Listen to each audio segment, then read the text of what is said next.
Welcome to the HR Fix, the HR podcast for HR professionals who want to grow and be the best.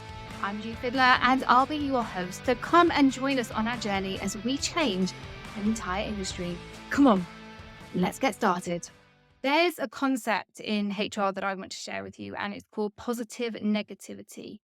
And we've already said in these podcasts that we have to be thinking ahead, but positive negativity is a way of actually doing that. It's not about being a pessimist. And it sounds like it's a contradiction that we're being positively negative, but let me explain what it is and how it fits in with our work. Now, I want to start by saying that actually being an optimist is a wonderful thing. And I'm not knocking that for anyone. I'm really not. If you're one of these glass half full type people and you're going around with a positive mental attitude, then that is brilliant. But when it comes to HR, and a lot of people think that actually our role is in HR, that we should go around different departments and we're the ones that make people smile and ask them if they're happy, and we're bringing, light and happiness and clouds and fluffy things to everybody.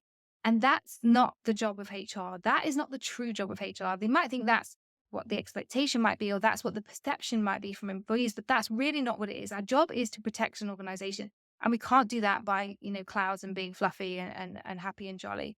We need to be involved in the real stuff, in the real advice and the real protection of an organization. And we can't do that if we are just going to be positive about everything. In fact, those HR professionals that I've helped and that I've advised over the years, those that are, well, I'm sure they didn't do it and I'm sure that's going to be fine. And I'm sure, they are loyal and committed and they wouldn't ever bring a claim for constructive dismissal and they're going to stay with us forever.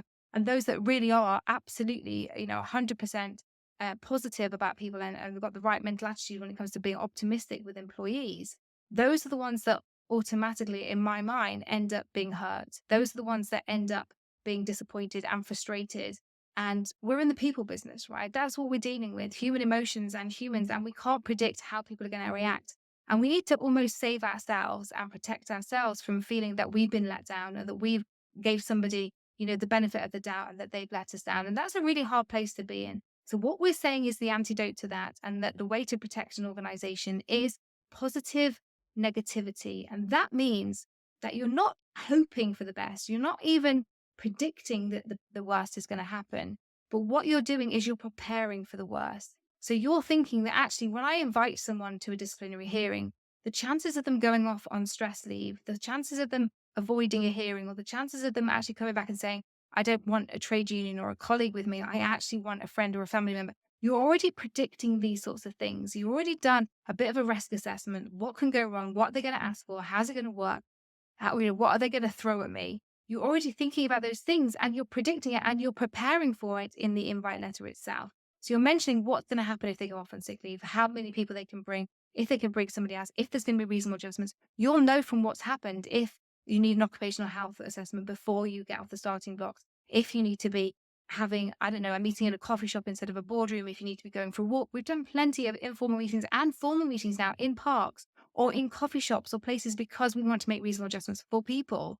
And that's perfectly allowed. I'm giving you permission to do that because you can get so much more out of somebody who maybe is an introvert or a bit more quiet than somebody else if you're going for a walk with them and doing an investigation or even a hearing, even a formal hearing, and you're sitting on a park bench or you're buying them, a cup of coffee in a local park where you have to walk to that. You're going to get, it's a much more relaxed atmosphere. And that could be something that you've predicted could go wrong if you're in a boardroom, but actually if you're out in the open and you're able to look at the birds and the trees and smell the air, then actually something different is going to happen. The we're calling positive negativity is something where you're predicting that something might go wrong and you're preparing for it. And it is the best way to start preparing and protecting your organization. And it's the best way to start protecting an organization from what might happen. Now, we're not saying that this is you going around being a pessimist. That's not what this is about. This is not a psychological state, a mental state that you need to get yourself into. This is a HR strategy. This is something that just is you risk assessing and preparing mentally and physically, making adjustments, doing whatever it needs to do to make sure that you are thinking ahead. Remember, in the first podcast that we ever did, we talked about being a car ahead of the car ahead. That's what this is about. This is adding another layer onto that to make sure that you're doing your job properly and adding value. One of the reasons that I'm bringing this up today was because of a HR professional that I was helping yesterday. And the situation that they found themselves in was that somebody was being brought into a capability hearing. And it was just really obvious from the investigation, from the way things were going, from the questions that were being asked, from the evidence that was being required. There was an SAR. That was a big clue to what they were going to be doing. But they were going to be saying in that capability, it's not that I can't do my job, it's that I haven't been trained. It's that I don't have the support from my management and that there's no appraisals. That was really obvious from the SAR. We know that that was the way that they were going to go.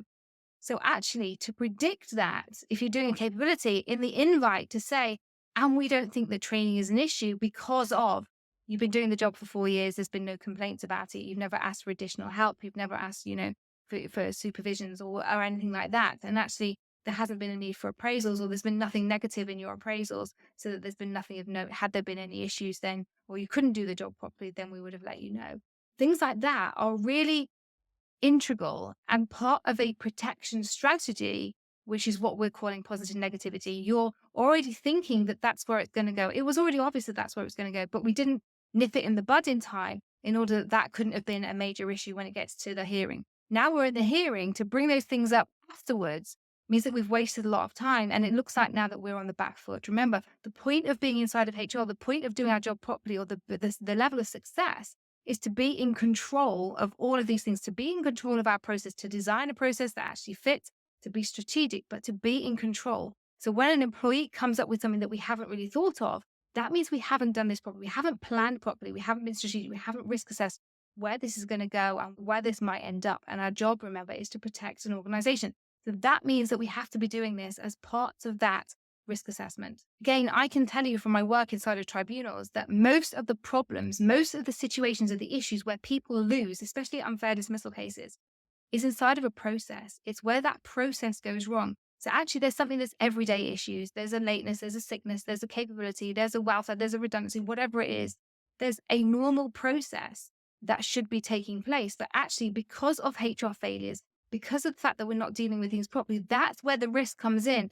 And that's where the claim is. We talk about this all the time. Again, if you're following me on social media, you'll see the cases that I report on, the processes that we didn't do things properly. If you can adopt positive negativity inside of your process to risk assess as you go along, you will eliminate a lot of those problems already. You will nip them in the bud before they even happen. Remember, our jobs in HR are not to put our heads in the sand and just think, oh, that could never happen. I'll deal with it if it does. That's not what our job is. Our job isn't even to deal with things as and when they come up, because often that means it's too late. We can't deal with them. Our jobs are to predict what might happen to protect the organization. And that's why we're saying positive negativity is a really important concept that actually helps us do that. It's a tool that does the hard work for us, so that actually we can just sit there, we can just bring the value, and we've already removed the risk. I really hope you can adopt this, and love your feedback to know if it's successful, how it works for you, and what you think of it. Have a great day and happy HRing.